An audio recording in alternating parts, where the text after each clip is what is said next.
My room is an atrocious mess. Oh well.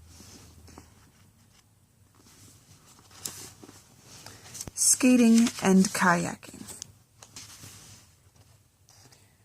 The alleyway behind Satan's Pizza wasn't nearly as long or accommodating for skaters as Grasshopper Jungle. The pizza place was a standalone business, so all we could really do there was goof around in small circles. Goofing around in small circles was how Robbie and I usually skated anyway. When I showed up, Robbie had on the grimacing lemur mask and the Titus Andronicus t-shirt I loaned him from the night before. After what happened to me in Johnny McKeon's office, everything I saw that day seemed like it oozed out of some twisted nightmare. I kept telling myself that maybe I was only imagining things as a result of too much nicotine and too little oxygen in my brain. There was no way that little boy could have moved his fingers at me. "Hey-ho, lemur boy," I said. Robbie raised his arms, twisting his fingers into claws above his hairy lemur head. He froze there like that, not saying anything. He stood with one foot on the deck of a skateboard. My board was right beside his. Grimacing lemurs are a little unnerving. "Amazingly lifelike," I said. Robbie remained silent and motionless, a taxidermist display of a lemur Lutheran boy crossbreed experiment. I shrugged and slid my skateboard away from him. I got on it and pushed off. "Hey, wait up," Robbie said. He followed after me. When he rolled up alongside me, still wearing the mask, Robbie said, "I went through the jungle, porcupine." "Did you see anything?" "Nah," Robbie said. "Somebody pushed the dumpster back. Everything was just like it's always been." "Are the pubic lice happy and well?" I asked. "Thriving," Robbie said. "I picked up a few hitchhikers and wanted to hang out with you. Let's have a fag." "Okay. Can you smoke in that thing?" "I haven't tried yet," Robbie answered. "It's probably not flame retardant, or else it's carcinogenic, or will mess up your sperm and make you have two-headed babies and shit." "Yeah," I agreed. "Who would want to smoke cigarettes wearing a carcinogenic grimacing lemur mask that's capable of messing up your sperm?" Huh. Nobody wants messed up sperm. Messed up sperm is the evolutionary slot machine that will destroy mankind. Robbie and I were having a conversation about sperm. Robbie said, "How long are we going to talk about sperm?" I answered, "I don't know. Talking about sperm is something that people just don't do enough of. It does make me feel a little weird, though." Robbie took off his mask. The face was pink and damp with sweat. We looked at each other. Robbie smiled and nodded. I knew everything between us was okay. He stuck his hand out and I took it. It's a real Lutheran minister kind of awkward and sweaty Iowa handshake. "What is this shit?" I said. "We're shaking hands. We never shake hands." Robbie said, "I know. Well, I just wanted to tell you. You don't need to say anything, Rob." I patted his shoulder. "I guess not," Robbie said. I took out one of the packs of cigarettes Ollie Jungfrau sold me, and Robbie added, "I think it is always appropriate to end a conversation about sperm with a sweaty handshake." "Yeah," I said. We sat down on our skateboards right next to each other and smoked. Every Saturday, Robbie asked me how many donuts Ollie Jungfrau ate. I could not be certain, but I think that day I had counted 9. Robbie asked me to swear I would take pictures with my cell phone if Ollie Jungfrau ever exploded. Then I told Robbie about going back inside Johnny McKeon's office and how scared I was because I believed I saw the two-headed boy inside with a jar twitch his fingers at me when I talked to him. Robbie shook his head dismissively. "Last night, after all that shit that happened, we are both probably traumatized. You were seeing things." "I don't think I'm traumatized, Robbie," I said.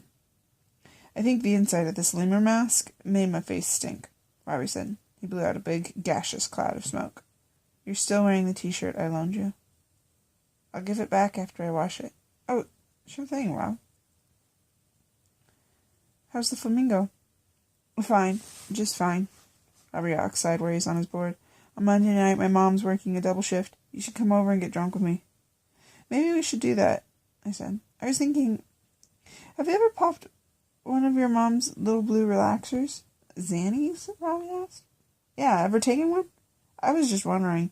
They look like little boats, don't they? Kayaks? I just figured they make you all calm and shit." sailing away, like you don't have any problems and everything is figured out.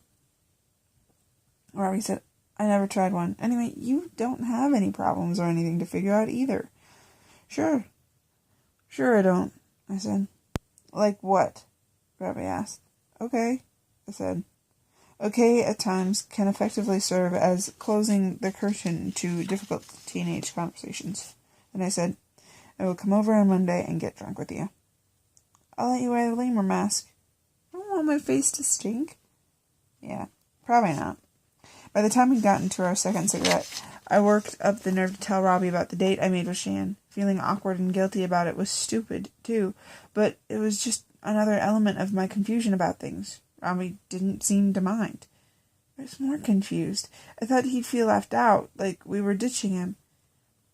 He offered to drive me to Shan's house so I wouldn't have to skate all the way there. Robbie said it would give me B.O., and I probably did not want to have B.O. on a date with Shan. You're right, I said. I don't want to have B.O. Robbie said, if you have B.O., you might as well have messed up sperm, too. I'll shake to that, I said. Robbie picked up the grimacing lemur mask and sniffed the inside of it. This is nasty, he said. I thought you'd be disappointed, I said. Because we're going out on Saturday night without you? But it's Shan, Robbie said. She's your girlfriend. You need to go out together. That's what boyfriends and girlfriends do. Yeah, I feel bad. Why? I said, I don't really know, Robbie. What are you going to do tonight? Me? Laundry, I guess. Shit like that. Right. Come on, Robbie said. Let's head out and pick up the Explorer. Maybe tomorrow we could do something. Just me and you. We could fold my laundry, Robbie said. Eden 5 needs you. Shan Collins and I ate burgers and onion rings at Jackie's Country Kitchen in Waterloo, Iowa after the movie. People in Iowa are real dynamos at naming businesses. People in Iowa movies came to Waterloo about a month after they began showing in other parts of the continent. The movie Shan and I sat through was the one that all the kids at Curtis Crane Lutheran Academy had seen on opening day, which happened weeks earlier, just so they could tell everyone who hadn't seen it what it was about and how good it was. The kids at Curtis Crane Lutheran Academy all agreed the movie was terrific. It was probably the dumbest movie I've ever seen in my life, but since I was with Shan, I didn't actually pay attention to much of it. It is difficult for any movie to keep my attention. That's something else wrong with me, I think. It's all part of the big confusing history behind Austin Endrich. I don't know why I am the way I am. I knew I should talk to my father about things. I just needed to find a way to get that conversation to start. Shan and I sat in the corner of the back row. The movie was called Eden 5 Needs You 4. I had not seen the first 3 parts, but it didn't matter since everyone at Curtis Crane Lutheran Academy had told everything about what happened. It also didn't matter because apparently the plot of the movie was not an essential element to the experience. Eden 5 Needs You 4 was a very loud, visually assaulting science fiction movie about a teenager who is abducted by benevolent aliens and taken to a planet called Eden 5. The first 4 Edens were probably shitholes. The benevolent aliens abducted the teen because Earth was dying due to all the wars and environmental destruction humans inflicted on their planet and shit like that. So the benevolent aliens chose the teen because they wanted his sperm to start a new population of human beings on this other nice planet called Eden 5. Well, the teen didn't want his sperm to be sole genesis of a new race of mankind on Eden 5 because he did not want to be responsible for all the shitty things human beings are genetically driven to do. War, crucifixions, genocide, religion, television. He paid attention to history enough to know that Adam should have used a condom. So the teen stole one of the benevolent alien spacecrafts and returned to Earth to get his best friend, another teen, so he could go back to Eden 5 with him, and both their sperm could be used to start the new race of mankind. That way, neither one of them would have to take full responsibility for all the shit human beings are naturally driven to do. You know, friends blaming friends for the other guy's sperm being messed up. Friends blaming friends for the other guy's sperm is messed up. Yes. Tom's asking if you can bring it with you tomorrow. I hope that worked. That was Lance. Hi. Okay. Friends blaming friends for the other guy's sperm. Friends blaming friends for the other guy's sperm being messed up. That's what history is all about. In the meantime, the President of the United States, who had formerly been director of the Central Intelligence Agency, learned of the plan to start a new world on Eden 5. The President was unhappy that it was not going to be his sperm that started an entire new race. He ordered the United States Space Agency to send rockets up and destroy the craft with, now, the teenagers aboard. The United States spaceships were also loaded with frozen embryos that had all been created from this President's sperm. The United States spacecraft also looked like gigantic flying pairs of balls. Hollywood is good at subtlety. Like I said, it was the dumbest movie I ever saw. The actor who played the teenager was 30 years old in real life, but nobody in the paying audience seemed to mind because he was very handsome and well-groomed. I don't know how the movie ended or if it was a clear conclusion to the story. While we waited for the line for our tickets, I did hear some boys ahead of us talking about the next summer's release of Eden 5 Needs You 5, so the movie probably had a real cliffhanger of an ending. The boys in front of us chewed tobacco, and they carried paper coffee cups that were halfway filled with sticky brown saliva.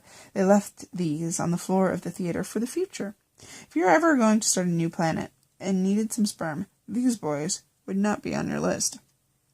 During the big in-space fight scene between the flying American testicles and the teens whose sperm was going to create a new race of blameless humans, Shan and I had our tongues in each other's mouths.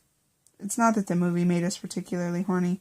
If we actually paid attention to it, we might have likely been anesthetized. I read popular myth somewhere about how schools in Iowa used to put chemical called saltpeter in their cafeteria food. People believe that saltpeter made it so boys would not get erections. There's a bunch of shit, of course.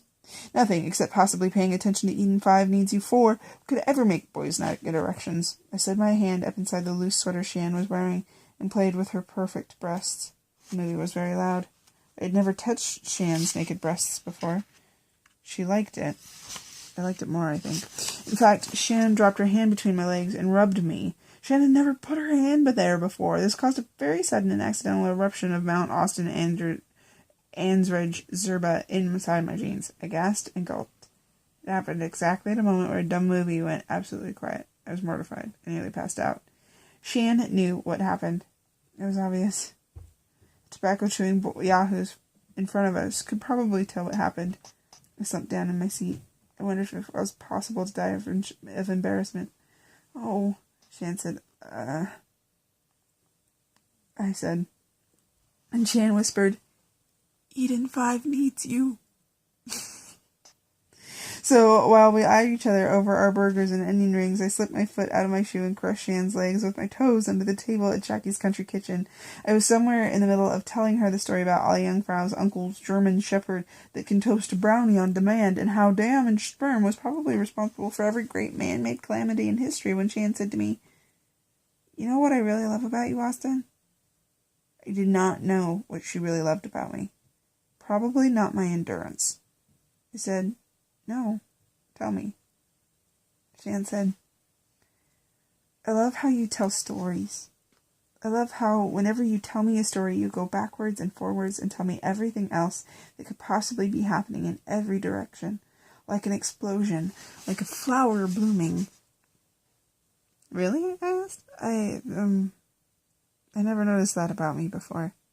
I felt myself getting embarrassed again, but not nearly to the degree which I had been when we encountered an accidental spill during the painfully quiet post-epic battle scene in Eden 5 Needs You 4. Shan said, I think you're irresistibly cute, Austin Zerba. Thank you, Shannon Collins. I will shake to that. Here is what happened that night. 7 people in Ealing, Iowa stopped eating food. They began bumping into walls and shit. They were very sick. Ollie Jungfrau was constipated. He'd eaten too many donuts that day and had dinner whose principal ingredient was cheese. There were only 6 houses in the street where I lived. 2 of them had been repossessed by the bank. Their windows and doors were posted and notices printed in very small type. At exactly the same moment, Eden 5 Needs You 4 got embarrassing silent, and I erupted. A 3rd home on my street went empty as the owners were ordered out by a grim-faced officer of the court who waved official papers. And in that house, tucked away inside the drawer of an abandoned nightstand, were 4 unopened condoms and a Book of Mormon that had been taken from a room at Marriott Hotel in San Diego, California. The family had been to SeaWorld. Pastor Roland Duff ate a personal-sized stand preem pizza at Satan's Pizza. While he sat alone, Roland Duff read the Waterloo paper and looked up at the movie listings. He thought he might enjoy seeing Eden 5 Needs You 4. Pastor Roland Duff had never seen the Pacific Ocean. Shan's stepfather, Johnny McKeon, who was also my employer, drove out to Waterloo to pick us up at Jackie's Country Kitchen at 10:30. On the drive back to Ealing, Shan sat next to me with her head resting on my shoulder. It was a quiet ride. Most of the way home, I was trying to decide if what happened to me could technically be considered having sex. If that was the first time I'd actually had sex with someone else, I decided it was close enough to repopulate Eden 5, close enough to be a forbidden subject of the library at Curtis Crane Lutheran Academy. Thinking about what happened in the movie theater made me hope Shan wouldn't touch me like that again. I also desperately wanted to change out of my soggy Iowa plaid boxers. So how was the movie? Johnny asked. Huh? I said. Sweaty, damp, and oddly energized, I got home at 11:15. My predictable parents were already asleep at that time, and the house was dark. Ingrid waggled and quivered excitedly.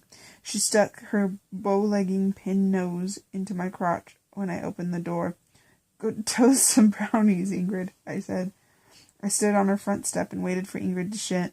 Then we both went upstairs into my room, where at last I could peel myself out of my ruined clothes. At 12:04, I slipped between the coolness of my sheets just as my phone rang.